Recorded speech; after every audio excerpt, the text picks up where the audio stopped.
चलो ध्यान दो, रासायनिक बलगतकी अगर पूछेगा कि क्या है तो ध्यान में रखना है कि जो भी पढ़ेंगे उसमें बात किया गया किसके बारे में, चैप्टर का नाम भी वही है, रासायनिक बलगतकी।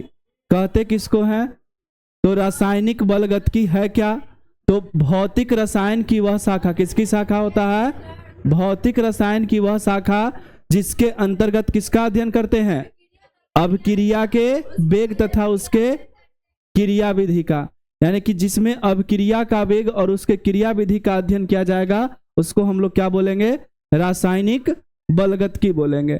तो इसमें जब प्रश्न की बात करेगा तो सबसे पहला प्रश्न यही आएगा कि अभिक्रिया का वेग कहते किसको है। तो ध्यान में रखना कि अभिक्रिया का वेग कहते किसको है, तो कहता है कि प्रति इकाई समय में, किस समय में, प्रति इकाई समय में, प्रति इकाई समय में किसमें कमी, अभिकर्मक के सांद्रण में, किसमें, अभिकर्मक के सांद्रण में होने वाले कमी, सांद्रण में क्या होगा, कमी, तो उत्पाद में क्या होगा, वृद्धि।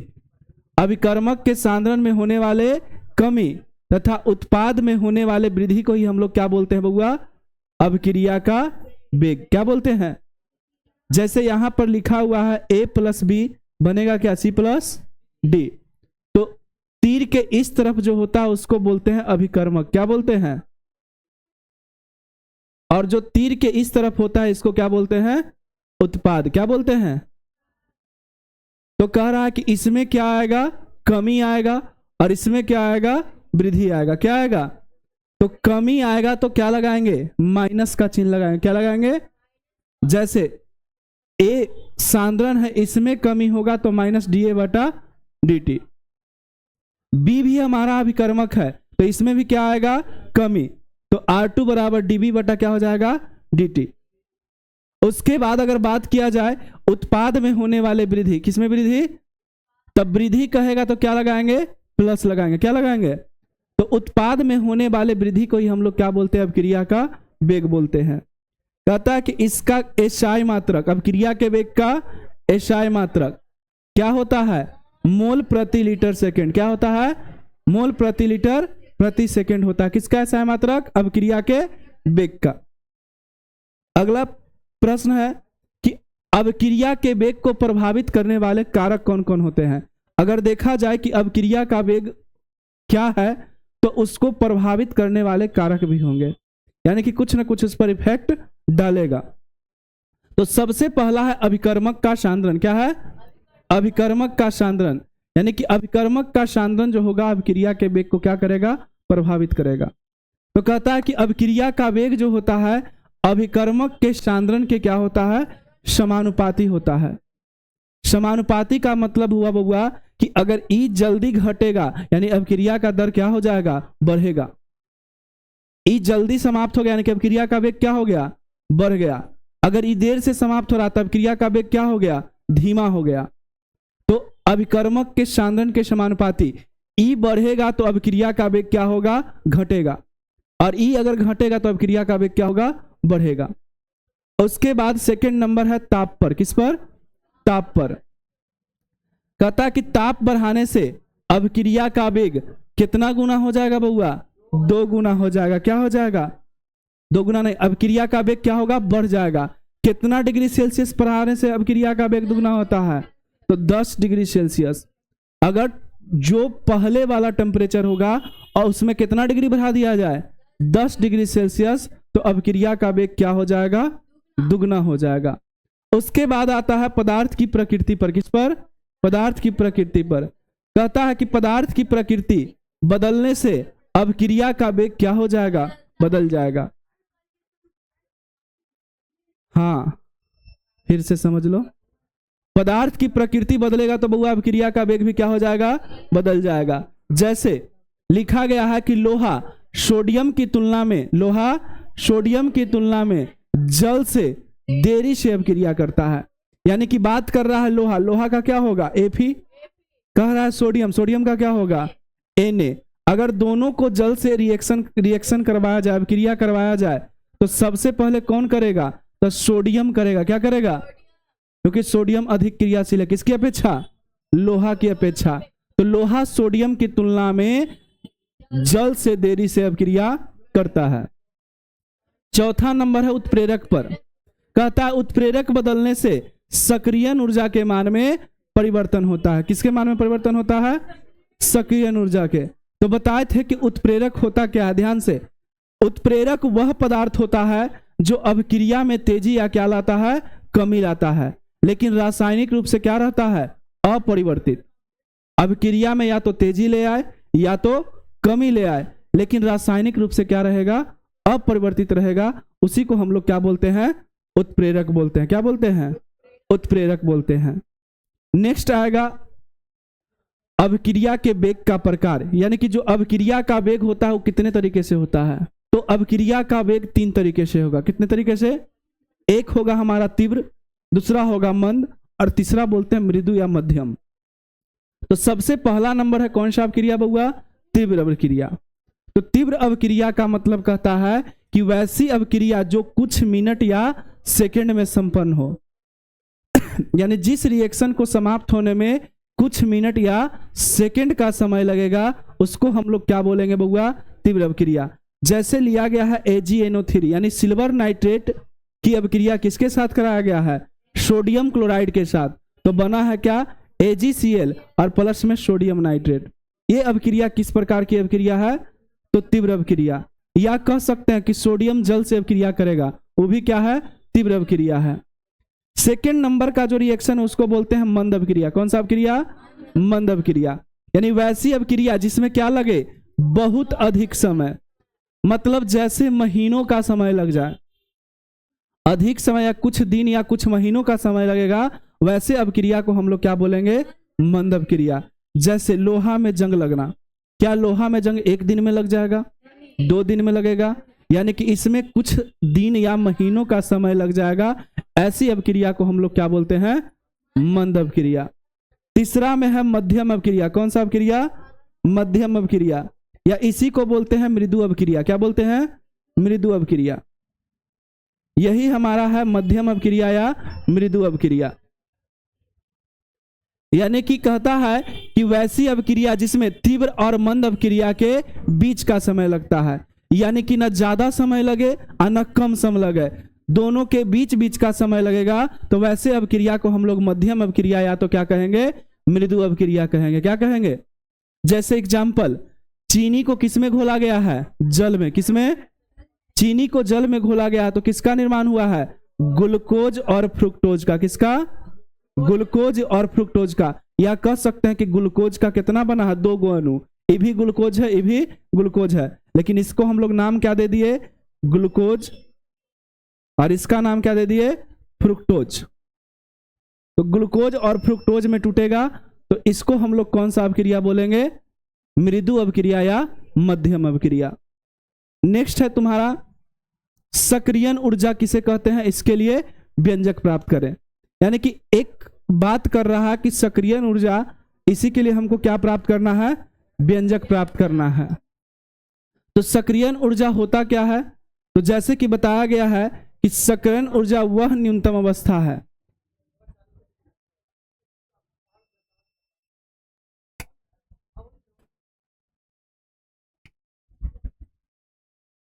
न्यूनतम अवस्था होगा जहां सक्रिय जटिल तक पहुंचाने के लिए क्या होगा? ऊर्जा खर्च होगा। क्या होगा? ऊर्जा खर्च होगा। अगर बोला जाए कि कोई काम यहां है और यहां से इसको यहां जाना है, मतलब यहां से इसको यहां जाना है, तो यहां जाने में जो ऊर्जा खर्च होगा, उस ऊर्जा को हम लोग क्या नाम देंगे? सक्रियण ऊर्जा देंगे। क्या नाम देंगे? अब कह रहा कि इसी के लिए क्या प्राप्त करना है? व्यंजक प्राप्त करना है। तो जब व्यंजक प्राप्त करने के लिए बोला, तो बोले कि माना कि किसी विलयन का पहला तापमान T1 है तथा दूसरा ताप क्या है? T2 है। अब जब पहला विलयन का ताप T1 लिया गया और दूसरा का क्या लिया गया है? T2 लिया गया है, तब देखेंगे किसके समीकरण से? आर्हेनियस के समीकरण से। किसके समीकरण से? एक वैज्ञानिक थे जो समीकरण दिए थे। क्या था समीकरण? तो ln के बराबर -EA/RT और प्लस में ln A। किनका समीकरण है? आर्हेनियस का समीकरण है। अब बोला कि जब ताप T1 हो, क्या हो, जब ताप T1 हो, तो बउआ ध्यान में रखना कि अगर ताप T1 रहेगा तो कांस्टेंट भी क्या रहेगा, 1 रहेगा। इसी फॉर्मूला में यहां 1 लगाए तो यहां भी क्या लगा दिए, 1 लगा दिए, बाकी जैसे था वैसे उतार दिए और इसको क्या मान लिए, समीकरण फर्स्ट। क्या मानेंगे, समीकरण फर्स्ट। अब कहता है कि जब ताप T1 से T2 कर दिया जाए, क्या कर दिया जाए, यानी कि पहले तापमान T1 था, उसके बाद बढ़ा करके क्या कर दिए, T2। तो बताओ T1 के जगह पर T2 आएगा तो K1 के जगह पर क्या आएगा, K2। बाकी जैसे था फॉर्मूला वैसे लिखे, इसको मान लिए समीकरण सेकंड। अब करेंगे समीकरण सेकंड घटाओ समीकरण फर्स्ट, यानी कि सेकंड में से फर्स्ट को घटाना है, यानी इसमें से इसको घटाना है। तो आगे वाला को आगे घटाओगे, यानी कि बराबर को इस तरफ वाला इस तरफ घटाओगे और पीछे वाला को पीछे की तरफ घटाओगे। तो जैसे देखोगे यहां पर घटाया गया है, यहां पर लिखा गया है माइनस करके दिया गया है, यानी कि ln K2 माइनस में क्या, ln K1, यानी कि समीकरण सेकंड में से समीकरण फर्स्ट घटा रहे हैं। तो आगे वाला को बराबर को इस तरफ, बराबर वाला के इस तरफ, तो यहां भी घटाएंगे और ये माइनस माइनस का चिन्ह है तो वैसा ही दे दिए हैं।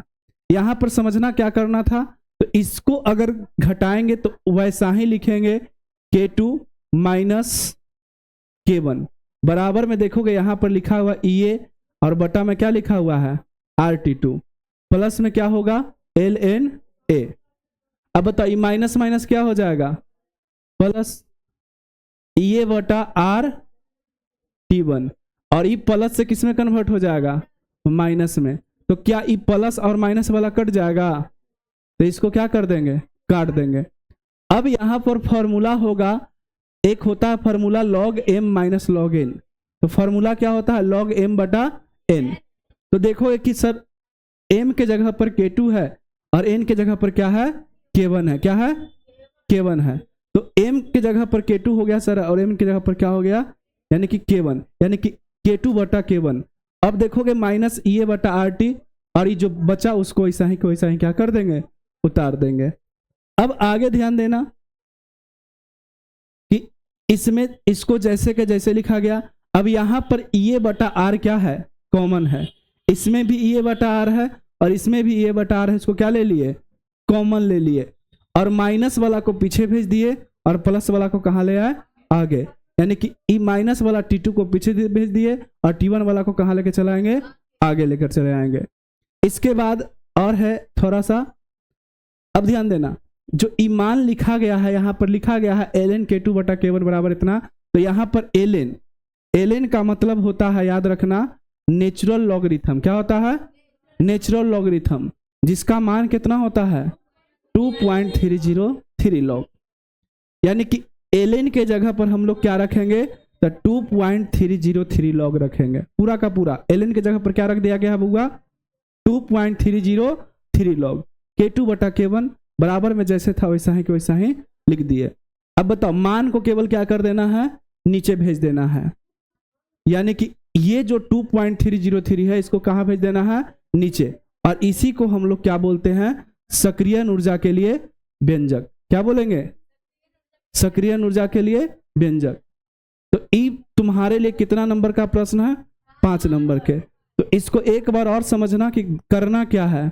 तो सबसे पहला जो काम है यहां से समझना है कि जो आर्हेनियस का समीकरण दिया गया था इसको केवल समझना है, यानी कि जिसको ये वाला चीज समझ में आ गया यहां पर वाला, वो आगे अपने से सॉल्व कर सकता है।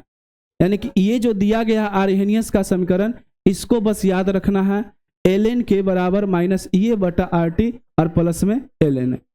इतना याद हो गया, तब कहेंगे कि जब ताप T1 है, यानी कि E वाला 1 होगा तो E भी 1 होगा, बाकी सब जैसे के जैसी रहेगा। तो जब यहां 1 लेंगे यहां 1 लेंगे तो इसको क्या मानेंगे, इक्वेशन फर्स्ट मानेंगे। और जब कहेगा कि ताप T1 से बढ़ा करके क्या कर दिया जाए, T2, तो बताओ जब यहां 2 होगा तो वहां भी क्या होगा, और उसको क्या मान लेंगे, इक्वेशन सेकंड मान लेंगे, यानी समीकरण सेकंड मान लेंगे। अब क्या करेंगे, समीकरण सेकंड घटाओ समीकरण फर्स्ट करेंगे। तो ध्यान देना, जो आगे था उसको आगे रख दिए, जो पीछे था उसको पीछे रखकर घटा दिए। यहाँ पर एक स्टेप हम बड़ा बढ़िया से बता दिया गया है कि देखोगे बउआ, ई जो था प्लस वाला और ई माइनस माइनस क्या हो गया प्लस, और ई माइनस प्लस क्या हो गया माइनस। तो एगो प्लस में एगो माइनस में तो क्या हो गया कट गया। बाकी जो कॉमन था उसको कॉमन ले लिए यहाँ पर। आगे चल करके जब अगला स्टेप में ध्यान दोगे कि यहाँ पर फॉर्मूला लिखा गया है log m minus log n बराबर में क्या log m बटा n। तो इसको माना गया है log m, क्या माना गया है, इसको क्या मान लिया है log m, इसको क्या मान लिया log n। तो हो गया formula log m minus log n। तो m के जगह पर क्या है k2 और n के जगह पर क्या है k1। तो k2 बटा क्या कर दिए k1 कर दिए। बाकी जैसे जैसे बढ़ते गया कॉमन लिए हैं, क्या लिए हैं कॉमन, तो देखोगे कि e बटा r कॉमन है और e माइनस वाला पीछे चल गया, अब प्लस वाला कहाँ आ गया आगे आ गया। जब अगला स्टेप में देखोगे तो वहां पर बताया गया है कि ln जो हमारा क्या है बउआ नेचुरल लॉगरिथम है, जिसका मान कितना होता है 2.303 लॉग, कितना होता है 2.303 लॉग होता है। तो ये किसके जगह पर रखाएगा ln के जगह पर। तो ln के जगह पर रख दिए क्या 2.303 लॉग k2 बटा k1 बराबर में जो इस तरफ था उसको ऐसा ही छोड़ दिए।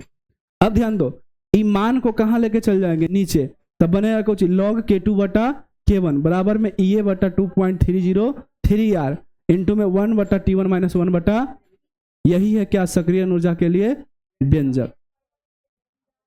हाँ, अब नेक्स्ट प्रश्न देखेंगे जो हमारा आएगा वेग समीकरण। क्या है वेग समीकरण, वेग समीकरण या वेग नियम क्या है। तो कहता है कि किसी भी अभिकर्मक के सांद्रण यानी कि जो भी अभिकारक के सांद्रण होगा उसको हम लोग क्या करेंगे पद के रूप में, किसके रूप में पद के रूप में क्या करेंगे अभिक्रिया के वेग। इसमें अभिक्रिया के वेग के निरूपण को ही क्या बोलते हैं वेग समीकरण या वेग नियम। यहां पर तुमको करना क्या होगा कि जो भी प्रश्न दिया जाए, जैसे दिया हुआ है a प्लस बी और बनेगा क्या c प्लस डी, तो इसमें मतलब किससे रखना है बउआ a प्लस बी से, किससे रखना है, क्योंकि यहां पर अभिकारक के सांद्रण के पद का ही प्रयोग करेंगे। तो करना कुछ नहीं होगा, क्या करना है r समानुपाती, पहला पद कौन है a और दूसरा पद कौन है b, बस ऐसे लिख देना है, लिखा जाएगा। बताओ समानुपाती हटाएंगे क्या लगेगा नियतांक यानी के ए बी, इसी को हम लोग बोलते हैं कौची वेग समीकरण या वेग नियम। ऐसे लिखेंगे, इसी को क्या बोलते हैं वेग समीकरण या वेग नियम। और ये लिखोगे एग्जाम में, अगर ऑब्जेक्टिव में आएगा तो 1 नंबर मिलेगा और सब्जेक्टिव में आएगा तो 2 नंबर मिलेगा। जैसे देखो यहाँ पर लिखा हुआ है H2 प्लस O2 बनेगा H2O का वेग समीकरण लिखना, नहीं लिखा जाएगा, हाँ लिखेगा ना। चलो इसी पर प्रश्न पर आधारित एक और आएगा कि अभिक्रिया की कोटि, क्या आएगा अभिक्रिया की कोटि कहते किसको हैं, तो कहता है कि अभिकारक के सांद्रण कौन होगा अभिकारक के सांद्रण, अभिकारक के सांद्रण के पद को घात के योगफल, घात का मतलब होता है जो पावर होता है, यानी कि जो पावर होगा उसके योगफल को हम लोग क्या बोलेंगे अभिक्रिया की कोटि, क्या बोलेंगे अभिक्रिया की कोटि बोलेंगे। जैसे दिया हुआ a प्लस बी और c प्लस डी, तो सबसे पहले इसका क्या निकालेंगे बउआ, तो अभिक्रिया के वेग निकाल देना, वेग समीकरण। तो बताओ अभी बताए थे कि r समानुपाती a और क्या b, समानुपाती हटाएंगे क्या लगेगा नियतांक लगेगा। अब बताओ माथा पर देखना है घात, इसी को बोलते हैं पावर, तो माथा पर कितना है कुछ नहीं रहेगा तो कितना रहेगा यहां पर भी, तब बताओ 1 + 1 कितना, तो अभिक्रिया की कोटि कितना हो जाएगा 2 हो जाएगा। इसी प्रकार और भी प्रश्न आएगा बनाने के लिए तो बनना चाहिए। जैसे देखो यहां पर दिया गया है कि अभिक्रिया की कोटि निकालना है, क्या निकालना है अभिक्रिया की कोटि, तो दिए हुए 1/2 तो नहीं निकल जाएगा, जोड़ देना है दोनों के घात को, तो क्या हो जाएगा हमारा आंसर निकल के आ जाएगा किसका अभिक्रिया की कोटि निकल जाएगा। बताओ इसका आंसर कितना होगा इसका आंसर कितना होगा? 2 होगा। कितना होगा? 2 होगा। तो निकाल लोगे? चलो नेक्स्ट प्रश्न है अवक्रिया की अनुक्ता। क्या है? अवक्रिया की अनुक्ता, इसको बोलते हैं अवक्रिया की अनुक्ता। अवक्रिया की क्या बोलते हैं? अनुक्ता बोलते हैं। ये गलत है। तो कहता कि रासायनिक अवक्रिया में भाग लेने वाले अणुओं या परमाणुओं की, खाली याद रखना न्यूनतम संख्या। किसका याद रखना? न्यूनतम संख्या याद रखना। अगर न्यूनतम संख्या रहेगा तो उसी को हम लोग क्या बोलेंगे? अवक्रिया की अनुक्ता बोलेंगे। यानी कि यहां पर परमाणु भी आएगा, अणु भी आएगा। तुमको ध्यान रखना है न्यूनतम संख्या। जैसे बोला गया कि A प्लस बी मिलकर के बनेगा कुछ C प्लस। अब बताओ इसी को क्या करना है, देखना है। तो बताओ R समानुपाती क्या? A into B. समानुपाती हटाएंगे क्या लग जाएगा? नियतांक। अब ध्यान देना कि कै गो अणु या कै गो परमाणु भाग लिया है, तो इसको बिना बनाए भी ट्राई कर सकते हैं। जैसे देखो आगे रहता है उसको क्या बोलते हैं? अणु। जो आगे रहता है उसको क्या बोलते हैं? और जो नीचे रहता है उसको कुछ ही बोलते हैं? परमाणु। तो देखोगे कि सर इसमें एक अणु एक परमाणु है, इसमें भी एक अणु और एक परमाणु है। यानी कि दोनों अगर जोड़ेंगे तो अणु की संख्या भी 2 आएगा और परमाणु की संख्या भी कितना आएगा? 2 आएगा। यानी कि जब दोनों 2-2 आएगा तो न्यूनतम संख्या क्या है? जल्दी बताओ। जब दोनों 2-2 आया तो न्यूनतम संख्या क्या होगा? तो कहेंगे सर 2 दोनों बराबर है, न्यूनतम संख्या तो कोई है नहीं। यानी कि आंसर कितना हो जाएगा? 2 हो जाएगा। लेकिन यही अगर प्रश्न कहीं से और दे दिया जाए, जैसे प्रश्न दे दिया जाए, ध्यान दो, जैसे प्रश्न दे दिया जाए कि 2N2O, एरो दे दिया N2 plus 2N2 plus O2 और बोलेगा कि इसमें अवक्रिया की अनुक्ता निकालना। क्या निकालना है? तो कैसे निकालोगे? तो बताए कि सबसे पहले अणु की संख्या जोड़ेंगे। किसकी संख्या जोड़ेंगे? अणु की संख्या। उसके बाद किसकी संख्या जोड़ेंगे? परमाणु की संख्या। तो बताओ अणु की संख्या कै गो है? तो कहेंगे सर 2 गो। परमाणु की संख्या 2 और 1। तो बताओ न्यूनतम कौन है? 2 की 3। तो आंसर कितना हो जाएगा? अवक्रिया की अनुक्ता कितना? 2। क्लियर है? नेक्स्ट है इसमें दोनों में अंतर। अवक्रिया की कोटि और अवक्रिया की अनुक्ता में क्या है? अंतर। क्या है? अवक्रिया की अनुक्ता में अंतर। तो जब अंतर की बात करेगा तो ध्यान देना, सिंपल सा जो ई होगा इसमें नहीं होगा। तो अवक्रिया की कोटि कैसा मान है? प्रायोगिक मान है। कैसा मान है? तो अवक्रिया की अनुक्ता कैसा मान है? सैद्धांतिक मान है। कैसा मान है? अवक्रिया की कोटि एक प्रायोगिक मान है, जबकि अवक्रिया की अनुक्ता एक कैसा मान है? सैद्धांतिक मान है। अगर बात किया जाए अवक्रिया के प्रायोगिक मान में, तो यानी कि यह एक एक्सपेरिमेंट करके बनाया गया था कि इसका इतना होगा। तो अवक्रिया की कोटि का मान पूर्ण संख्या, भिन्न संख्या या 0 हो सकता है। लेकिन अवक्रिया की अनुक्ता का मान केवल और केवल किस रूप में होगा बउआ? तो पूर्ण संख्या के रूप में होगा। किस रूप में? तो केवल और केवल पूर्ण संख्या के रूप में होगा, इसके अलावा और कहीं नहीं होगा।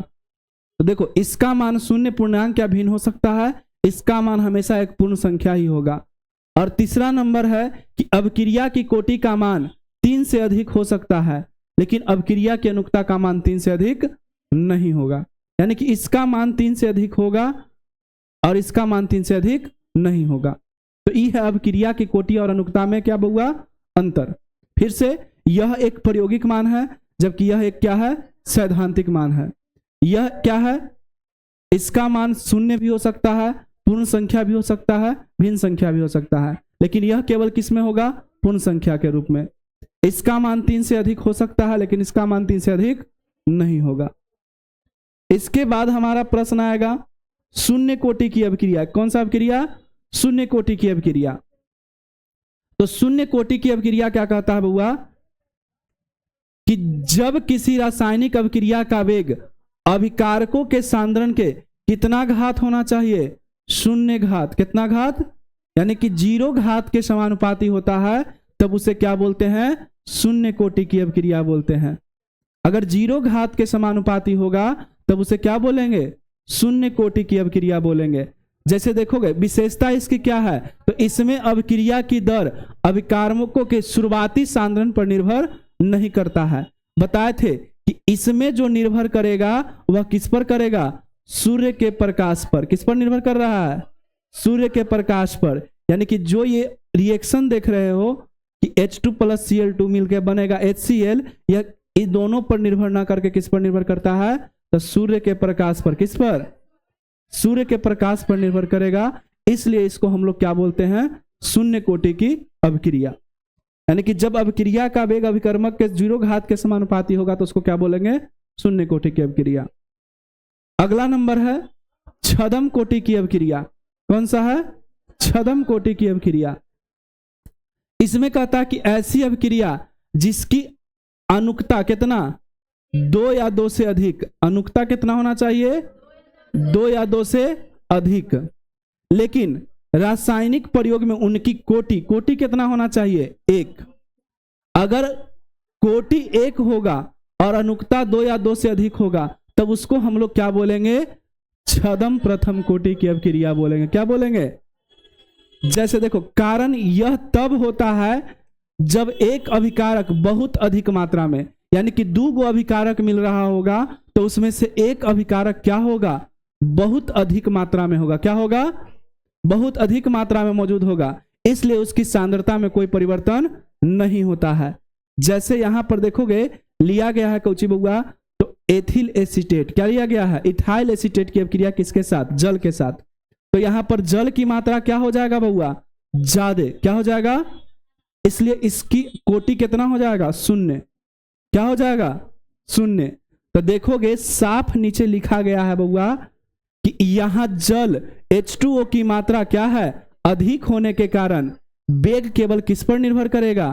तो इथाइल एसीटेट, यानी कि केवल इस पर निर्भर करेगा, यानी कि इस पर करेगा। इसका कितना हो जाएगा? शून्य। तो अभिक्रिया की कोटि देखोगे कि सर 1 + 0 तो कितना? 1। अनुकता कहेगो तो कहेंगे सर 1 कर एगो अणु आ एगो 1 कर अणु, यानी कि 2 अणु भाग ले रहा। तो अनुकता 2 हो गया, लेकिन कोटि क्या है? कोटि कितना है? 1 है। तो इसको हम लोग क्या बोलेंगे? छद्म प्रथम कोटि की अभिक्रिया। इसमें कुछ और प्रश्न रह गए हैं तो इसको हम अगले क्लास में फिर करेंगे, है ना। कुछ प्रश्न और है जिसको अगले क्लास में देखेंगे। हाँ, अब बाकी इसको जिसको लिखना होगा वो अपना रोक करके लिख सकता है, बहुत बढ़िया रहेगा।